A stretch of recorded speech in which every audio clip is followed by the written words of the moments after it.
नमस्कार दोस्तों, आप सभी का स्वागत है। आपके अपने YouTube चैनल मानव जीवन में दोस्तों लाइफ में सभी आगे बढ़ना चाहते हैं और लाइफ में आगे बढ़ने के लिए हमें रोज ही कुछ नया सीखना चाहिए और आगे बढ़ना चाहिए। तो चलिए आज की प्रस्तुति शुरू करते हैं। श्री शिवाय नमस्तुभ्यम। हर हर महादेव दोस्तों, पूज्य गुरुजी ने अभी अपनी कल की शिव महापुराण की कथा मैं मंगलवार के दिन किया जाने वाला 11 गेहूं के दाने का एक ऐसा विशेष उपाय बताया है जो उन्होंने आज तक अपनी किसी भी कथा में नहीं बताया है। पूज्य गुरुजी ने कहा कि जब आपके हाथ तंग चल रहे हो, जब रुपये पैसे कहीं से प्राप्त ही ना हो पा रहे हो, जीवन में चारों तरफ से सिर्फ और सिर्फ परेशानियां आ गई हो, उनसे बाहर निकलने का कोई रास्ता ना दिखाई दे रहा हो, तो 15 अप्रैल 2025 मंगलवार के दिन कर लेना 11 गेहूं के दाने वाला यह उपाय होगी। हर मनोकामना पूरी मिलेगी, सभी दोषों से मुक्ति, इतना धन आएगा कि संभाले नहीं संभलेगा। माता लक्ष्मी जी और महादेव जी के आशीर्वाद से पूरे साल धन बरसता रहेगा। दोस्तों, जैसा कि आप सभी लोग जानते हैं कि 15 अप्रैल 2025 यानी मंगलवार को पड़ रही है वैशाख महीने की तृतीया तिथि। और दोस्तों, यह वह तिथि है जो वैशाख महीने में पड़ने वाली सबसे बड़ी और वैशाख महीने की पहली तृतीया तिथि है, क्योंकि यह मंगलवार के दिन पड़ रही है और हमारे हिंदू धर्म में इसका बहुत ही बड़ा और विशेष महत्व होता है।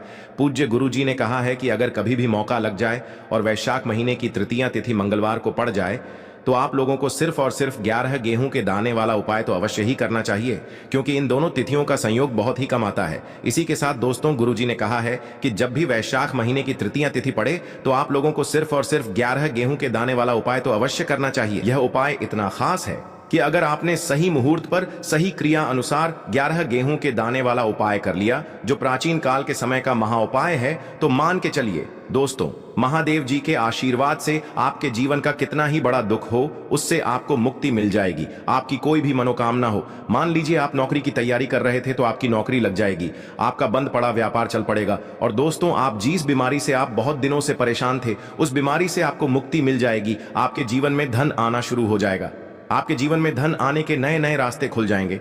और मान के चलिए दोस्तों, फिर आपको किसी भी प्रकार की परेशानी का सामना नहीं करना पड़ेगा। इसीलिए दोस्तों, 15 अप्रैल मंगलवार के दिन आप लोगों को इस वाले उपाय को जरूर कर लेना है। भले ही आपने पूरे साल भर इस उपाय को ना किया हो, पर अगर आपने इस वैशाख महीने में पड़ने वाली तृतीया के दिन अगर इस वाले उपाय को कर लिया, तो आपको इस उपाय को करने का वह फल मिलेगा जिसकी आपने कभी कल्पना भी नहीं करी होगी। इसीलिए आप लोग इस गेहूं वाले उपाय को एक बार जरूर कर लेना, ताकि आप लोगों के हाथ से यह मौका न जा सके और आपको इस उपाय को करने का फल मिल सके। दोस्तों, यह उपाय पंडित जी ने अपनी अभी की ही शिव महापुराण की कथा में बताया है, जो इस उपाय को आज हम आपको बहुत अच्छे से समझाने वाले हैं। इस वीडियो को देखने के बाद इस उपाय को समझने के लिए आपको कोई और वीडियो को देखने की जरूरत नहीं पड़ेगी। तो दोस्तों, इस उपाय को आपको कैसे करना है, कब करना है, कहां पर करना है और उपाय को करते समय आपको किन किन गलतियों को नहीं करना है और आपको किन किन बातों का ध्यान रखना है, ये सारी जानकारी हम आपको इस वीडियो में देंगे। तो चलिए भक्तों, उपायों को शुरू करते हैं। अगर आप भी चाहते हैं कि महादेव जी का आशीर्वाद आप पर सदैव बना रहे, तो वीडियो को लाइक करें, चैनल को सब्सक्राइब करें और कमेंट बॉक्स में हर हर महादेव जरूर लिखें। और अपने फायदे के लिए, गरीबी दूर करने के लिए इस वीडियो को पूरा देख कर जाना। यदि आज आपने वीडियो को बीच बीच में से देखा, काट काट कर देखा, तो जीवन में आपको कभी सफलता हासिल भी नहीं होगी। देखिए दोस्तों, यह 15 अप्रैल मंगलवार तृतीया का दिन यह इतना खास होता है, इतना महत्वपूर्ण होता है। देखा गया है कभी कभी बड़े बड़े पूजा पाठ अनुष्ठान से जो मनोकामना पूर्ण नहीं होते, वह 15 अप्रैल मंगलवार के दिन एक छोटे से उपाय करने से ही आपकी मनोकामना पूर्ण हो जाती है। अब हम समझते हैं इस वाले उपाय को हमें करना किस समय है। इस 11 गेहूं के दाने वाले उपाय को हमें वैशाख महीने के मंगलवार के दिन करना किस समय है। तो देखिए, इस उपाय को करने का जो समय है वह सुबह का समय है और शाम का समय भी है। अब देखिए, यहाँ पर हम मुख्य रूप से सुबह का समय नहीं बोलेंगे, क्योंकि 15 अप्रैल मंगलवार तृतीया का दिन है और इस दिन प्रदोष काल के समय का बहुत महत्व होता है। बाकी अगर सुबह के समय भी करेंगे तो भी अच्छा होगा, उसमें कोई भी दिक्कत वाली बात नहीं है। तो चलिए जानते हैं इस विशेष उपाय के बारे में। लेकिन उससे पहले एक प्रार्थना, अगर आप इस चैनल पर नए हैं तो आप इस वीडियो को लाइक करें, चैनल को सब्सक्राइब करें और कमेंट बॉक्स में आप अपनी राशि या अपना नाम जरूर डाल दें, क्योंकि हम राशि से जुड़ा भाग्य भी बताते हैं और भाग्य में चल रही परेशानियों को दूर करने के लिए वह आसान से आसान उपाय भी बताते हैं। तो चलिए अब हम अपने सबसे पहले उपाय की बात कर लेते हैं। देखो, गुरुजी ने कहा है कि अगर मंगलवार के दिन तृतीया तिथि पड़ जाए तो इस दिन आपको 11 गेहूं के दाने वाला उपाय तो अवश्य ही करना चाहिए। देखो, यह उपाय, यदि आपके जीवन में कर्जा बहुत अधिक है, आपके जीवन में संकट बहुत अधिक रहते हैं, आपके ऊपर बहुत अधिक विपदा आ रही है। बार बार आपको अपने व्यापार में और अपने धन में हानि देखने को मिल रही है, यानी कि आपको प्रत्येक कार्य में हानि हो रही है। तो आपको यह उपाय करना चाहिए। देखिए, इस उपाय के लिए आपको 11 गेहूं के दाने आपको लेने हैं। ठीक है, 11 दाने लेने के बाद में आपको जरूरत होगी चावल के दानों की। 11 चावल के दाने और 11 गेहूं के दाने, और चावल के दाने खंडित नहीं होने चाहिए। अब आप कहोगे भैया गेहूं कहां से लेने हैं? देखो, आपको किसी भी किराना स्टोर पर गेहूं के दाने आपको आसानी से मिल जाएंगे, जाकर ले लेना। ठीक है ना? 11 गेहूं 11 चावल के दाने लेने हैं। साथ ही साथ आपको एक तांबे का लोटा लेना है और उस तांबे के लोटे में आपको जल भरना है। जल आपका खुद के घर का होना चाहिए, मंदिर का नहीं होगा। अब आप ये सब सामग्री लेकर पहुंच जाओगे महादेव के शिवलिंग के पास में। शाम के टाइम पे प्रदोष काल में देखो, जब आप ये उपाय कर रहे हो तो अपना फेस रखना उत्तर दिशा नॉर्थ डायरेक्शन की तरफ। अब यहां पर जो मैं आपको क्रम बताने जा रहा हूं ना, उस मेरे क्रम को बहुत ध्यान से सुनिए। महादेव को अगर कोई सबसे प्रिय है ना, तो उनकी सबसे छोटी पुत्री, जिनका नाम है माता अशोक सुंदरी, जो आपके पास में चावल के 11 दाने हैं ना, उन चावल के 11 दानों को माता अशोक सुंदरी के स्थान पर आपको अपना नाम और गोत्र बोलते हुए समर्पित कर देने हैं, है ना? और चावल के दानों को रखने के बाद में जो आपके पास में तांबे का लोटा है ना, उस तांबे के लोटे को कहीं पे भी हम जल नहीं चढ़ेंगे। सिर्फ और सिर्फ माता पार्वती का जो हस्तकमल आपको दिख रहा है, यहीं पे गोल गोल आपको समर्पित करना है उसी जल को, और कहीं नहीं। ना तो माता अशोक सुंदरी के स्थान पर, ना तो शिवलिंग के ऊपर, सिर्फ आपको यहाँ पे गोल गोल जलाधारी पर आपको उस जल को समर्पित करना है। अब आपके पास में बचे हुए हैं 11 गेहूं के दाने, और बचे हैं उन्हीं 11 गेहूं के दाने को आपको अपनी मनोकामना, अपने विशेष कहते हुए महादेव के शिवलिंग के ऊपर अगर आप मंगलवार के दिन प्रदोष काल में समर्पित कर देते हैं, तो आपकी जो भी मनोकामनाएं होंगी, जो भी विश होंगी, महादेव पूरी जरूर करते हैं। अन्न को समर्पण करने से, उस खासकर गेहूं को समर्पण करने से हमारी इच्छाएं पूरी होती हैं।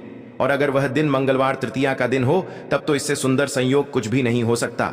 आपकी इच्छाओं को पूरा करने के लिए बहुत स्पेशल, बहुत प्यारा सा उपाय आप सभी को जरूर करना है। ध्यान में रखिएगा, यह उपाय प्रदोष काल में करना है। देखो, गुरु जी ने कहा है, भगवान शिव के शिवलिंग पर 33 कोटि देवी देवताओं का वास होता है। अगर हम शिवलिंग के सामने कुछ भी उपाय करते हैं तो हमारे सभी देवी देवता हमसे खुश हो जाते हैं। यह उपाय आपको अवश्य करना है। देखो, सुबह के टाइम नहीं कर सकते, ठीक है? अब बात करते हैं अगले उपाय की। देखिए, इस उपाय के लिए आपको मात्र एक लौंग का जोड़ा लेना है, यानी कि 2 फूल वाली लौंग लेनी है। साथ में आपको मात्र थोड़ा सा शहद लेना होगा, और इसी के साथ में आपको तांबे के पात्र के अंदर शुद्ध जल लेना होगा। अब देखिए, इन सभी सामग्रियों को लेकर के आपको भगवान शिव के मंदिर में पहुंच जाना है। देखें, ये उपाय आप सुबह से लेकर शाम तक कर सकते हैं। तो वो सबसे पहले तो आपके पास जो 2 फूल वाली लौंग हैं, उन्हें आपको शहद के अंदर अच्छे से डुबोना है, यानी कि दोनों लौंग पर आपको अच्छे से शहद का लेपन कर देना है।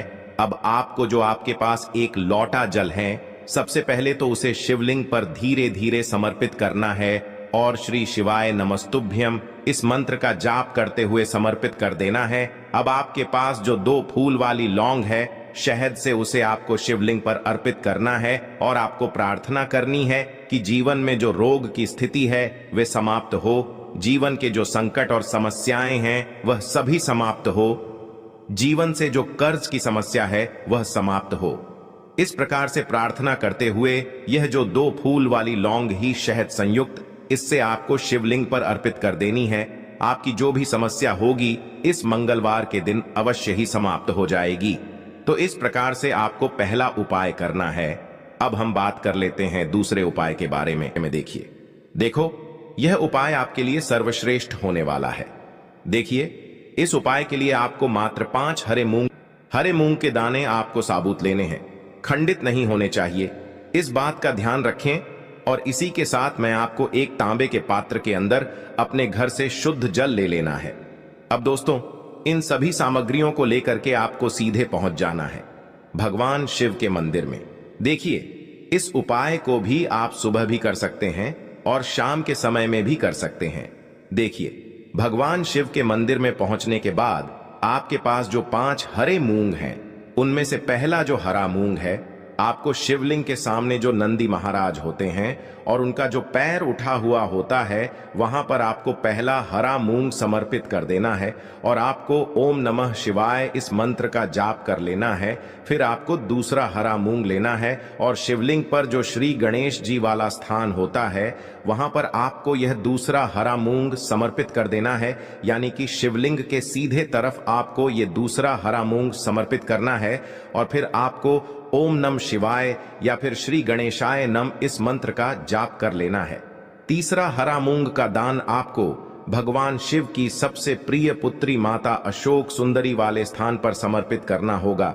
शिवलिंग की जो जलाधारी होती है, जहां से जल बह करके आता है, उसी जलाधारी के बीच में जो कहीं कहीं उठी हुई लाइन होती है सांप की आकृति के रूप में, वहीं पर आपको तीसरा हरा मूंग समर्पित करना है और फिर आपको ओम नमः शिवाय इस मंत्र का जाप कर लेना है। अब दोस्तों चौथा जो हरा मूंग है उसे आपको भगवान कार्तिकेय जी का जो स्थान होता है शिवलिंग पर, वहां पर आपको ये चौथा हरा मूंग का दाना समर्पित कर देना है और आपको ओम नमः शिवाय इस मंत्र का जाप कर लेना है। अब दोस्तों आपके पास जो पांचवा और अंतिम हरा मूंग बचा हुआ है उससे आपको उससे जल के पात्र के अंदर डाल देना है और इस हरे मूंग से युक्त जल से आपको भगवान शिव के शिवलिंग का अभिषेक कर देना है। जल आपको बिल्कुल धीरे धीरे समर्पित करते जाना है और लगातार आपको शिव महापुराण के मूल मंत्र श्री शिवाय नमस्तुभ्यम इस मंत्र का जाप करते रहना है। फिर आपको शिवलिंग के सामने बैठकर, यदि आप अपने बच्चों के लिए ये उपाय कर रहे हैं, यदि आप अपने बच्चों की बुद्धि ज्ञान और विवेक के लिए उपाय कर रहे हैं, तो उसके लिए आपको प्रार्थना कर लेनी है, या फिर व्यापार में वृद्धि करने के लिए ये उपाय कर रहे हैं तो उसकी कामना करते हुए आपको प्रार्थना कर लेनी है, या फिर अपनी नौकरी के लिए कर रहे हैं, या फिर अपने इंटरव्यू के लिए, या फिर धन की प्राप्ति के लिए कर रहे हैं। जिस भी कामना के लिए आप उपाय कर रहे हैं उसे परिपूर्ण करने के लिए आपको महादेव से प्रार्थना कर लेनी है और फिर आपको वापस अपने घर आ जाना है। पूज्य गुरु जी ने कहा है कि जो भी व्यक्ति इस उपाय को कर लेता है तो यकीन मानिए आपके जीवन की जो सारे संकट, कष्ट और बाधाएं ही वो सभी समाप्त होंगे। अब हम बात करते हैं अगले उपाय की। इस उपाय के लिए आपको एक दीपक लेना है। दीपक आप मिट्टी का भी ले सकते हैं और शुद्ध आटा मढ़कर उसका दीपक भी आप तैयार कर सकते हैं। दीपक के अंदर गोल बाती का प्रयोग करना है और दीपक के अंदर आपको शुद्ध घी का प्रयोग करना है। इसी के साथ में आपको मात्र एक फूल वाली लौंग लेनी होगी। अब यह एक दीपक और एक फूल वाली लौंग लेकर के सीधा आपको पहुंचना होगा बरगद के वृक्ष के वहां पर। देखिए सबसे पहले तो आपके पास जो एक फूल वाली लौंग है उससे आपको बरगद के वृक्ष की जड़ में समर्पित करना है। देखिए अगर आपके जीवन में कोई भी बड़ा संकट आने वाला है, कोई भी बड़ा कष्ट आने वाला है, तो वह इस उपाय के माध्यम से दूर होने वाला है। महादेव की विशेष कृपा रहेगी कि जो भी संकट आपके जीवन में आने वाला होगा वह भी दूर हो जाएगा।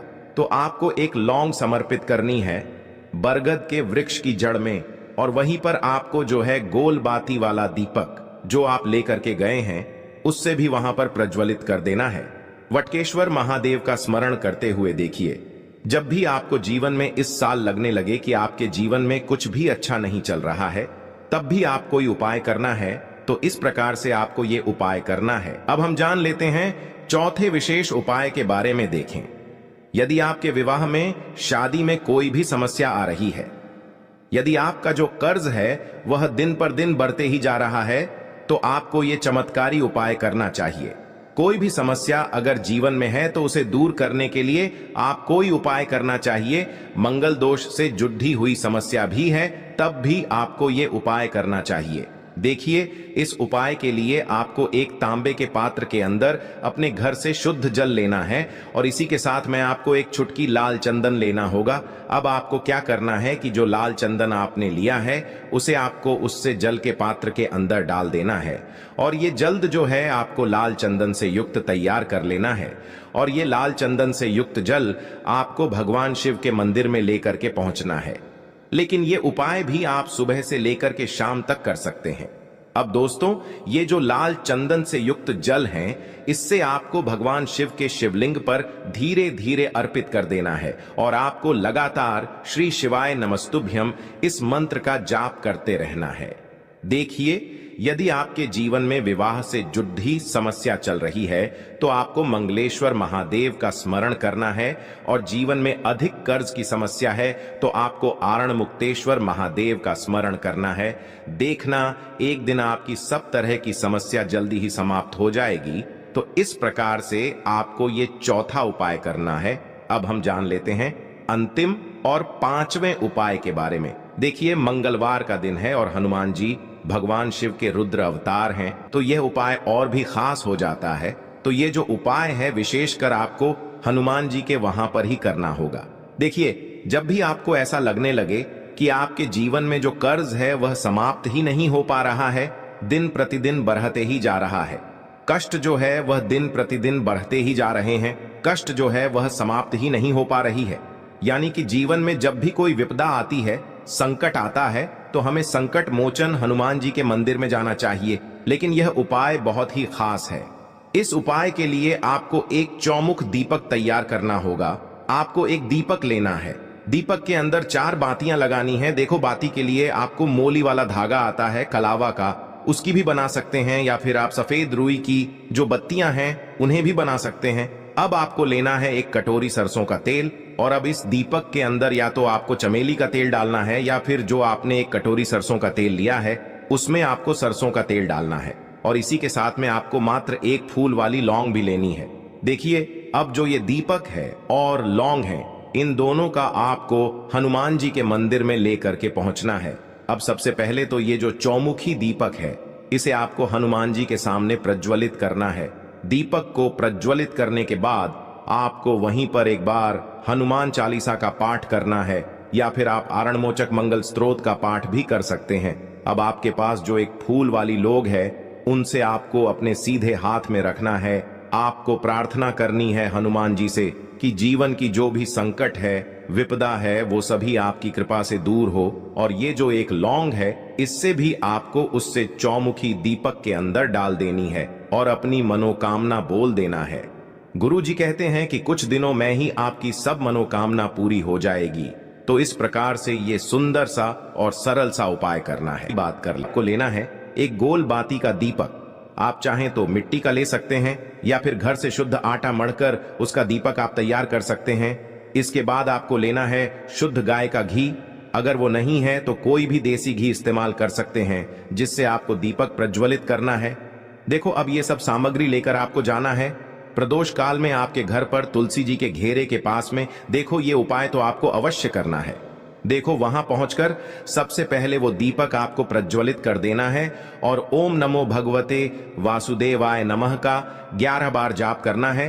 उसके बाद आपको अपने सीधे हाथ में थोड़ी हल्दी लेकर उस दीपक में अपना नाम और गोत्र बोलते हुए डाल देना है। उसके बाद माता लक्ष्मी से आपको प्रार्थना करना है कि हे महालक्ष्मी, हमारी सभी दुख तकलीफों को दूर करो। हे महादेव, हमारे सब दुख कष्टों को खत्म करो। इस भावना से आपको ये उपाय करना है। आज के लिए बस इतना ही इस वीडियो में दी गई जानकारी। अगर आपको अच्छी लगी हो तो प्लीज हमारे चैनल मानव जीवन को सब्सक्राइब करें, लाइक करें, और हमारे वीडियो में अंत तक बने रहने के लिए धन्यवाद।